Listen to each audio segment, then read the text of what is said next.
Cindy and Drew. Hannah, thanks very much. We are with Misty now. Misty. We're with Misty this morning. That's Mr. Jesse Miller. Get a little Misty? That's my night job name. All right. How do you go from Speaking there? of electricity. Yes, that's right. We're talking about some electrons here. All right, so we were talking about fluorescence before, and that we used electricity to excite those.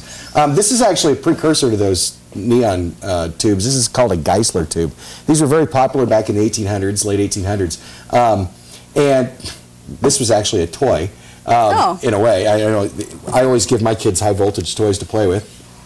But in this case, it was used to show that electrons, well, we're using it now, to show that electrons actually have mass. And so we get the electrons flowing here, and this is a little sticky to get going. All right, once we get going, now the electrons are flowing through here, and it's hitting this paddle wheel. This paddle wheel's got a little bit of fluorescent phosphor on it, so that you can see it glow. In the dark, it's rather spectacular. But so the electrons are flowing back and forth, and they're hitting this paddle wheel and keeping it going. Now, what that tells us is that electrons, as opposed to light doesn't have rest mass or anything. Right. Although it can impart a force, but electrons can actually impart quite a bit of force and actually has some mass. And this will continue to go back and forth as long as I got the electricity on. This is a high voltage power supply, but because it's alternating current, it ends up, the electrons are flying back and forth both directions. So it's kind of pushing it and using this momentum to go back and forth. And this is kind of fun, it's kind of cool. Like I said, this tube was made back in the late 1800s, and it still works now. There's a vacuum, sometimes they would fill these with different gases to be colored, okay? Okay. So that's one type of Geissler tube. Now, we moved from that to the cathode ray tube, and this is, of course, the way televisions used to work before plasma and LCDs, but you still see some cathode ray tubes out there. And this has, now the audience can see it. Oh, is it kind of washed out here? There's a green glow here of where the electrons are. Yeah. Yeah, maybe if we get closer up on it, you can see that.